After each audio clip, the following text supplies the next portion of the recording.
I highly recommend checking out this one. What if Arthas hadn't turned evil? Where we talk about what would have happened if Arthas had never become the Lich King, if he had remained a paladin, and if he truly had undergone the great quest of... We're watching that. One of the most... We're watching that. We're watching this. We are fucking watching this. I was going to watch a 20-minute Bellular video to finish out our break here, but no, we're watching this. Let me go like his other video. I didn't like it. This was fucking amazing. We are watching this. What if Arthas hadn't turned evil? How have I not seen this before? Holy shit. All right. All right, here we go. Settle in. Settle in, boys and girls. One of the most recognized villains in gaming is Arthas Menethil, the man who killed his own father, doomed his entire kingdom, and then ultimately became the Lich King. But here's a question. What if Arthas never turned evil? If Arthas never turned evil, I wouldn't exist. That's kind of true. Because I only play Death Knight, and then Death Knights wouldn't exist. Sugar Dust, you make a good point. What if he wasn't the one that Ner'zhul, the original Lich King, he probably would have been a prop pally, yeah, probably. Champion of the Scourge? He was a paladin. What would be the fate of Frostmourne, the Ashbringer, Jaina Proudmoore, and others? Well, today we're here to discuss just that. This entire city must be purged, Arthas said, looking out over Stratholme, holding his hammer in hand. How can you even consider that? Began Uther. There's got to be some other way. Uther let him down. What other way, then, Uther? What would you have us do? Arthas replied, turning to his mentor, looking to him for wisdom, as he had done many times in the past. Despite his willing... Jaina and Arthas would have had babies. Also true. Also true. They were totally fucking back then. ...to act, Arthas wasn't about to do anything reckless without the aid of his allies behind him. If the people are infected, then there's nothing we can do.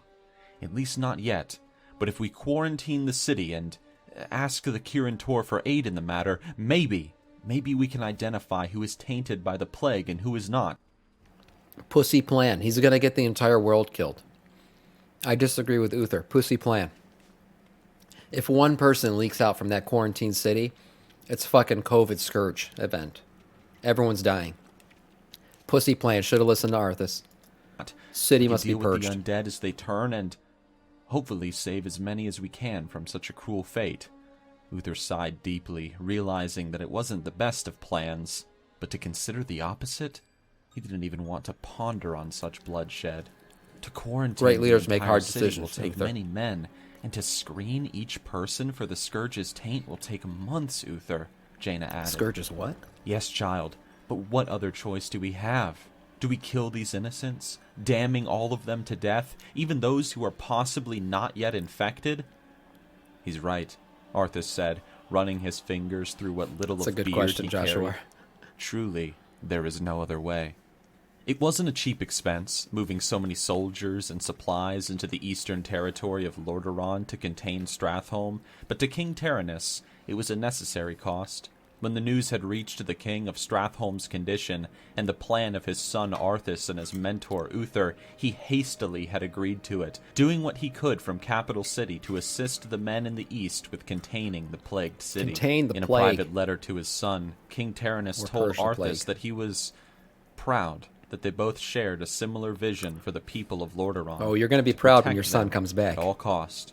Thousands of men arrived over the next few days. Some soldiers, some peasants, some mages, and many other faces that had willingly marched with the troop to aid their fellow citizens of the country. They pitched tents, cut trees, hauled forth wagons of fresh food from the west, water from rivers that were not corrupted, and established a large town of tents that completely surrounded Stratholme on its southern border, blocking exit from the city. As Arthas looked out across the sea of white tents and the city beyond, he prayed to the light that their plan would work and that many would be saved. But naturally, there was fear and panic among those within Stratholme as news spread of the prince's decision to contain the population due to the outbreak. Oh, he's going to contain you all right. The panic was made all the worse. Contain your asses within Frostmourne. The first of its citizens began to turn into the undead, even before the first tents were pitched outside the city. So I didn't know this. Arthas did not immediately purge the city. It looks like they did try the quarantine. They did try to quarantine the city for a while. And then Arthas told his boy, he told Uther, look, you're being a pussy. This isn't going to work. I'm going to purge the city.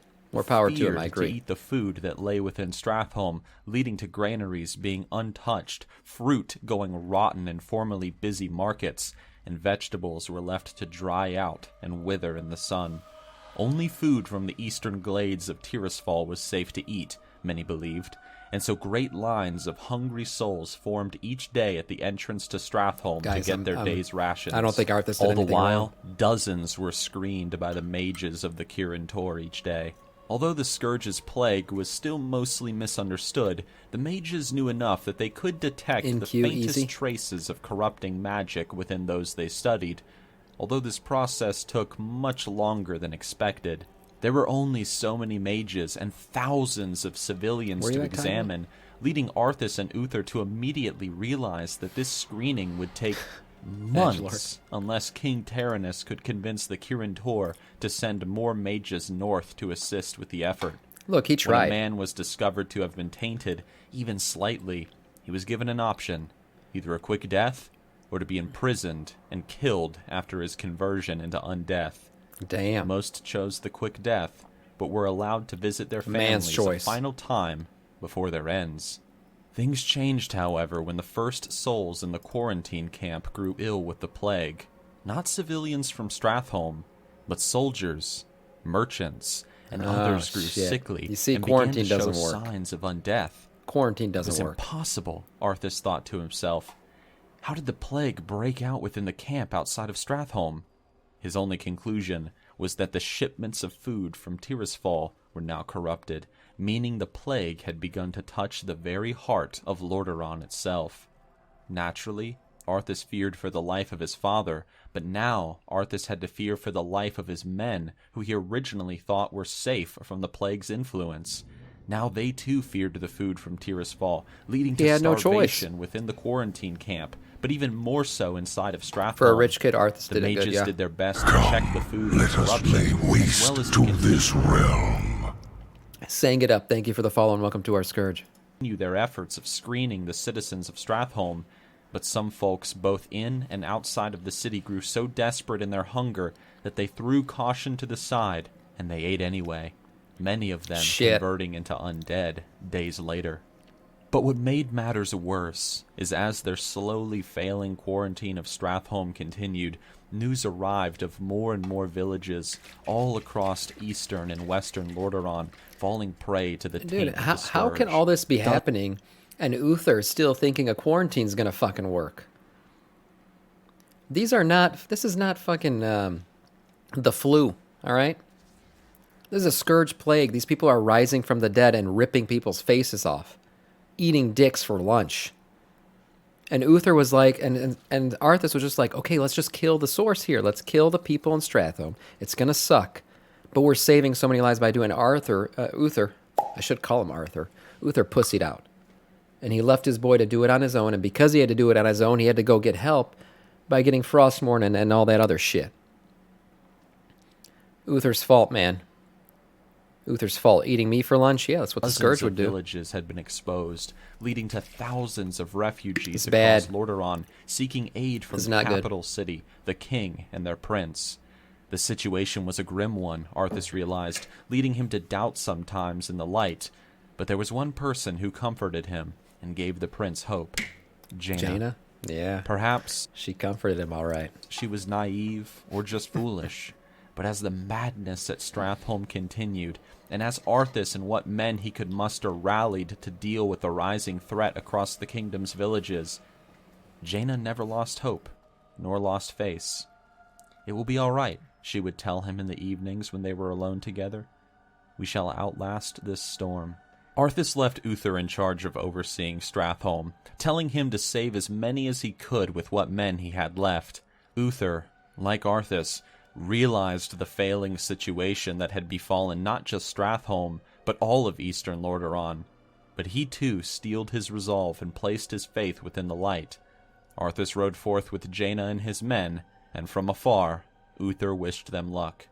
But alas, no words could comfort. It looks like Uther had more of a blind belief that the light would take care of things for them, and Arthas was a bit more practical. He was like, dude, look, I just banged Jaina and smoked a cig, and while I was smoking that cig, I was thinking, we are fucked if we don't take care of this plague soon.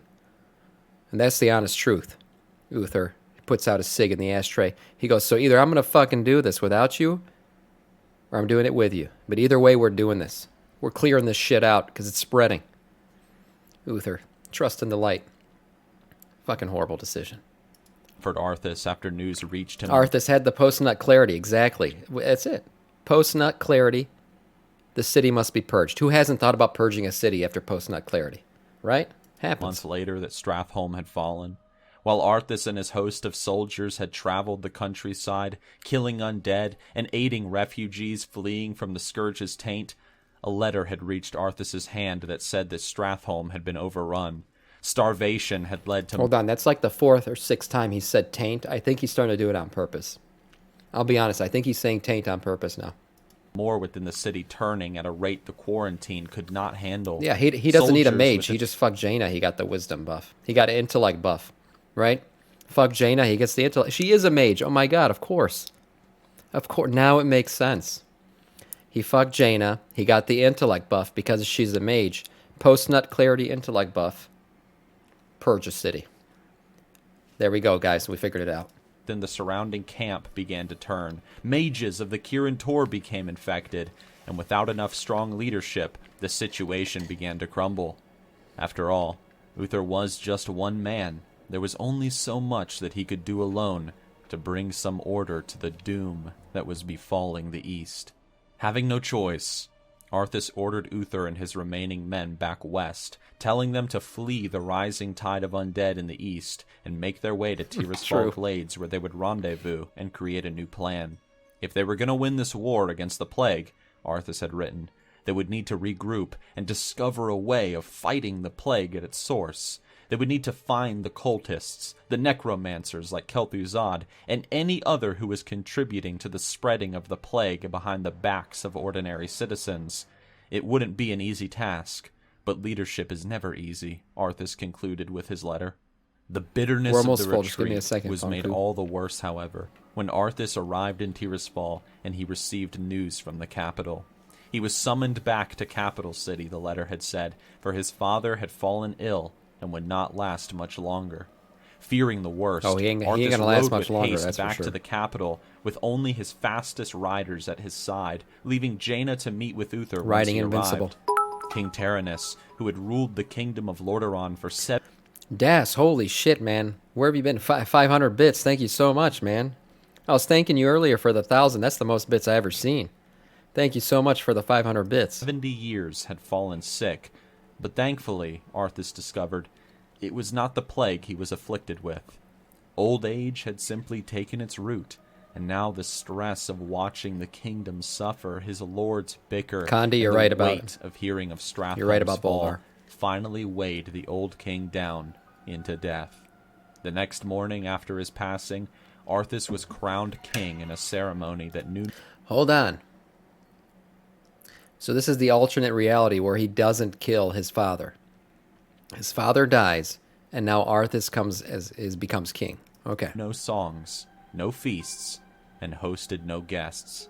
Later that very afternoon, Arthas rode out from the city towards the bulwark of Tirisfal, for he had gotten news that Uther had arrived with what remained of his soldiers from Stratholme. My father is dead, and my kingdom is dying. Jaina, I don't know. Has the light abandoned us? Tell me what sin we have committed to have befallen. This is the storyline if Uther's plan got carried out. Clearly fucked. Fallen to such a fate. Arthas nearly wept as the understanding of the weight of his burden fell upon him fully. When he thought of his day of becoming king, he expected a time of great glory and celebration. Not this. Not his kingdom falling into ruin around him, holding on by the faintest rays of hope. But in public he did not carry such a face, but one of confidence. He spoke of repelling the scourge from Lordaeron, reclaiming their lost lands, and putting an end to the threat once and for all. And in order to do so, Arthas had a plan. Under his orders, the bulwark of Tirisfal was reinforced, and King Arthas created a special team of soldiers to discover the source of the Scourge's power. Enslaving Prior orcs to is the out. outbreak in Lordaeron, reports had arrived of the plague spreading across Northrend and the Northern Territories, leading Arthas to conclude that the source of the plague could be found there. Perhaps even the master of the necromancer. Oh shit, he's going to Northrend. Well, in the heart of winter, King Arthas sent for a man by the name of Alexandros Mograine, as well as his son Reynault. The two of them, Arthas felt, would serve Lordaeron well by going north with a force of men to locate the plague's origin. After a lengthy discussion, the two men agreed to the task, and when the snows of winter finally began to melt, Alexandros, his son, and a small host of Knights of the Silver Hand, as well as a large troop of soldiers, were sent north into the frozen wastes of Northrend, praying to find a way to end the threat of the Scourge forever. Reynault, especially, was eager to find the means to end the Scourge, having seen the horrors of the undead firsthand. Oh yeah, Scarlet Monastery style, maybe. Having been with Lord Uther during the time of the city's collapse. But it wasn't salvation that they found in Northrend, however, but death. In an ironic twist of fate, the soldiers came upon the dwarf Muradin and his men, and Alexandros and his son were Here's the dwarf who evidently knew how to read a rune weapon. There you go, Epic. Told of a legendary blade called Frostmourne that possessed great and terrible power. Although at first having no interest in such legends, as the undead of Northrend fell upon their soldiers, and as their efforts to find the source of the Scourge's plague found no success, Alexandros and his son ultimately decided to search for this fabled rune blade, praying that its power could save Lordaeron. What happened, however, was not what they intended. Muradin read the inscription on the dais. Muradin did read it. I've read that too. I've heard that too. So whoever was saying, someone was saying in chat he didn't read it. I think he did. And lore-wise, he did read it. How he knew how to read it, I don't know. I saw a comment about dwarves being the ancient race of Azeroth, so maybe, you know, that they had come across something like that in their past. Realized that the blade was cursed and suggested that the three retreat from the icy cave. But where Alexandros and Muradin began to retreat, for a second. Reynault stepped forward, not fearing any curse that the powerful blade may carry. A young and a foolish boy, indeed. He called out, claiming to be willing to bear any curse in order to save his homeland. And that is when the ice shattered, sending a deathly shard into Muradin, killing him and greatly injuring Alexandros. Reynault claimed the blade, much to his father's protest, and then immediately made his way back to the forward command camp, his wounded father thrown over his shoulders. Despite the warnings, however, Reynault felt no different aside from the strength he now felt that he wielded. With the power of Frostmourne... So this storyline goes, if Arthas doesn't become the Lich King, someone else does. He killed tens, dozens, if not hundreds of the attacking undead, and still the blade cried out for more. As the days dragged on, he could swear he could hear whispering coming from the sword, but he did his best to ignore it, reminding himself that blades could not speak, muted for you? What the hell? Despite what he had heard. With the power of Frostmourne now theirs, the men prepared to sail home to Lordaeron, but as preparations for their departure were underway, Reynault suddenly seemed to change. He distanced himself from conversation with others. He stopped eating, and he became aggressive when anybody tried to speak to him. One day, the day Scarlet Monastery led by the Lich King, maybe? From Northrend shores and return home, two soldiers entered into the tent of the wounded Alexandros, and they found him dead, with a large hole through his chest inflicted by a sword. He killed his father. They also discovered was nowhere to be found. Despite... We've seen... This story sounds very familiar to how it played out in our world. Searching as much as they could, with a fresh host of undead forces approaching, is still a bitch. Yeah, he was a bitch. I'm glad he wasn't the Lich King. He was a bitch. Leaving Reynault to his fate, and the ashes of his father scattered to the winds of the north. A month later, the news was brought to King Arthas that the expedition had failed. Truly, they were powerless against the growing threat of the Scourge, Arthas There must always be a Lich King. Despite the failings of the Northrend expedition, however, the troops in Northrend had found some good to take hope in. Many cultists had been discovered and arrested, necromancers were caught performing their deeds, and the bulwark of Tirisfal was holding back the undead tide well to everybody's surprise. Even if half the kingdom now lay in ruin, the other half seemed to be secure. In these days, just prior to the Northrend expedition's Remember, this is all part of the jailer's plan, Arthas guys. married Jaina Proudmoore, making her Queen of Lordaeron and securing a Look at that. The guy got his gal. strong alliance with Dalaran. When he thought of his day of becoming king, Fuck. he expected a time of great Hold on, I glory rewinded and by celebration, a strong alliance with Dalaran in the south. And so this is how it would be for a time. The west of Lordaeron surviving, the east completely overrun with the undead. Coleman, you're 218. Stalemate. Ground would sometimes be gained in the east, only to be lost, and sometimes ground would be lost in the west, only to be regained. Ultimately, however, things changed. One day a large host of undead attacked the bulwark, but this host was unlike those the men had seen before. She's a 10 out of 10, hell yeah, she is. It was larger, boasting hundreds of ghouls, skeletons, and even large, spider-like creatures Sounds like our that chat. they had never seen before. Sounds Wraiths like our chat. and other horrors befell them, and during the battle, the men shared reports that they had beheld a Black Rider wielding an icy blue sword that cut down men by the dozens. Frostmourne, Arthas concluded, having remembered the full report of the Northrend expedition. You really think it is that cursed blade turned against us? Uther asked his king, his arms crossed to his chest. If it is, we're doomed. The bulwark has fallen, the men are in retreat. We need something, a weapon that the Scourge cannot so easily combat.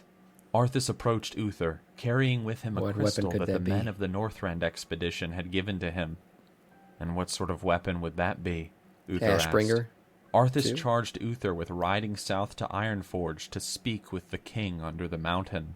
The crystal that the king had been given had once belonged to Alexandros before he died, a crystal that he had acquired during the war against the orcs punk wrestler, years you can ago come at back. Blackrock Mountain. Just tell me who you are. Arthas believed, as many did, that if the crystal could be turned from its dark nature to the light and reforged into a weapon, that weapon would be a great power that the Scourge could not stand against. Holy shit, a new weapon. Before he left, Arthas told Uther that such a weapon would reduce the enemies of the light to ash, leading Uther to call it Ashbringer upon its completion months there we go. later. The Ashbringer. But Arthas never saw the blade finished, wielded by the hand of his mentor, for after Uther's departure, the capital city of Lordaeron fell under siege by the Scourge. There was now an uncountable number of them. All former citizens of Lordaeron turned against their homes by their mysterious dark masters whom Arthas had failed to bring out of hiding. Despite all their efforts, they had failed. This world, this alternate universe is leading fucked. Arthas to curse himself for having lost Looks his like it's fucked harder kingdom. than ours got fucked. With so few men left to defend the city, the walls were breached after a week of siege, and while Arthas stood with his soldiers, mages, and ordinary citizens to defend the city, Jaina, along with her newborn daughter, would be escorted out of the capital they had by a kid. boat, making her way to Dalaran in the south. Oh no, they did Days fuck. would pass, and from within Again. Dalaran's keeping, Jaina would sit alongside the crib of her and Arthas's child, awaiting news from the north of Lordaeron. When it did arrive, however, it came in the form of a familiar face, one whom she had seen before with her mentor Antonidas. In the late afternoon, he arrived on her window in the form of a raven. She let him inside, and he swiftly transformed into a man. His words were dark, telling her of Lordaeron's fall, as well as the death of her husband Arthas, leading Jaina to weep. The dead in this land might be still for the time being, but don't be fooled, he would tell her. It falls to you now, young sorceress. You must lead your people west to the ancient lands of Kalimdor.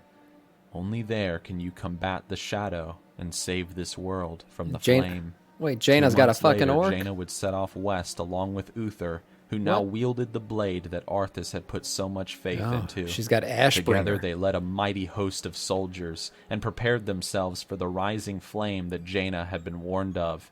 From a tower alongside the coast, the prophet would watch the ships depart, knowing full well what awaited them in the west and in the months to come. The people of Lordaeron had already faced the horror of the Scourge, but soon they would face a war against the terrible Legion.